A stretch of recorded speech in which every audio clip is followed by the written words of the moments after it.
Again at about 3 AM, और दोबारा प्रातः है लगभग 3 बजे। ही थॉट, उसने सोचा, क्वाइट इन एप्रोप्रिएट, कि बिल्कुल ही अनुचित था, टू शेयर द प्रॉफिट, कि प्रॉफिट का हिस्सा देना डीलर को बिल्कुल ही अनुचित था। और प्रातः लगभग 3 बजे उसने सोचा कि डीलर को प्रॉफिट का हिस्सा देना बिल्कुल ही अनुचित था। परंतु ही thought of sending 10 pounds only, परंतु यहाँ पर नरेटर ने डीलर को केवल 10 पाउंड से और भेजने के बारे में और सोचा। ही थिंकिंग केप्ट ऑन चेंजिंग, और उसकी सोच थी वो लगातार बदल रही थी। And he couldn't sleep well, और वह इसी कारण अच्छी तरीके से नहीं सो सका था। और यही कारण था कि जो नरेटर है वो अच्छी तरीके से नहीं सो सका था। अगेन दोबारा ही थॉट ऑफ है सेंडिंग 5 पाउंड, थिंकिंग, कि उसने सोचा कि 10 पाउंड्स तो डीलर के लिए बहुत ज़्यादा होंगे, हो सकता है कि उसका जो मूड है वो बदल जाए। और उसने सोचा, again he thought of sending 5 pound से, और उसने अब 5 पाउंड भेजने के बारे में सोचा।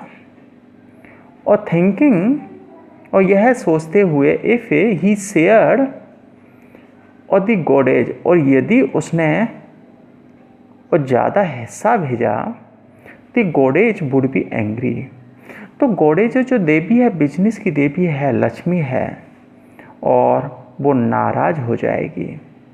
बड़े दिनों के बाद तो वो एक दूसरे का अच्छे मित्र बने हैं, और यदि उसने और इस तरीके से, और आपको पता है कि जो लक्ष्मी होती है और जिससे अपना हाथ हटा लेती है वो बिल्कुल ही कंगाल हो जाता है। ये थॉट, उसने सोचा, इट वॉज ही, और यह वह था, who knew the value of the painting, और जिसको कि इस पेंटिंग की वैल्यू के बारे में पता था। यह वह था जिसने कि पेंटिंग की वैल्यू को समझ लिया था, अर्थात है कि यह महान पेंटर टर्नर के द्वारा तैयार की गई थी। ये डीलर नहीं था जो कि उस पेंटिंग के बारे में नॉलेज नहीं थी उसे। If he had noun it, और यदि उसे इस पेंटिंग के बारे में पता होता, he wouldn't have given him at such a cheap rate, तो वह और कभी भी उसे इतनी कम कीमत पर नहीं देता। सो इसलिए इट इज़ रॉन्ग, गलत होगा, to send him the profit, और इसलिए उसे प्रॉफिट भेजना, लाभ का हिस्सा देना गलत होगा, क्योंकि उसने 10 सीलिंग्स में मुझे पेंटिंग को बेचा है और फिर भी उसको प्रॉफिट हुआ होगा। फाइनली अंत में he decided to send only a pound, और अंत में और वह केवल 1 पाउंड है डीलर को और भेजने का निश्चय करता है कि डीलर को 1 पाउंड ही मुझे भेजना चाहिए।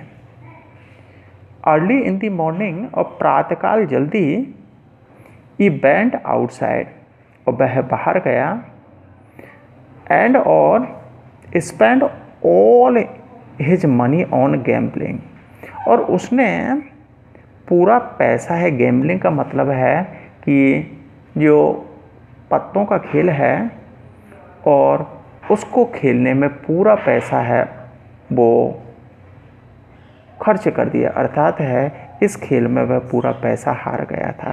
केवल उसके पास 1 पाउंड है वो शेष बचा था। उसे बहुत ज़ोरों की भूख लग रही थी और इसीलिए उसने 1 पाउंड है उसका नाश्ता कर लिया।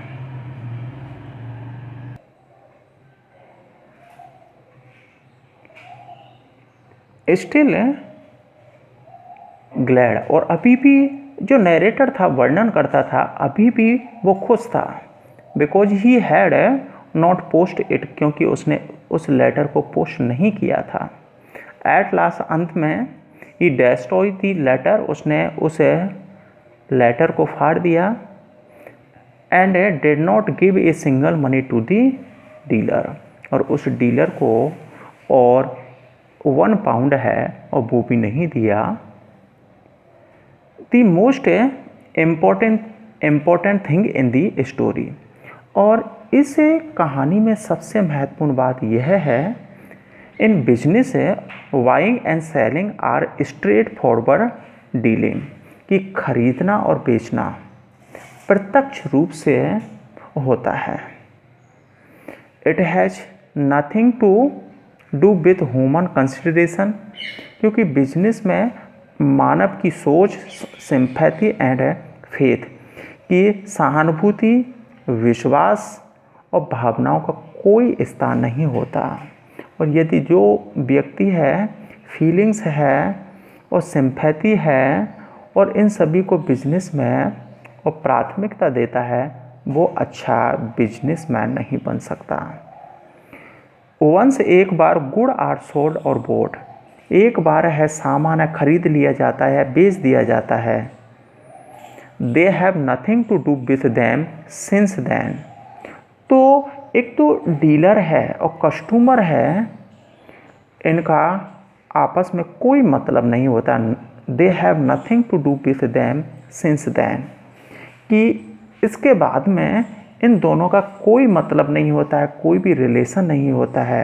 इन दोनों का संबंध तभी तक है जब तक ये सामान है, कोई गुड़ है, वो नहीं, गुड्स है, कोई सामान है, वस्तु नहीं बिकती है और मोल भाव होता है।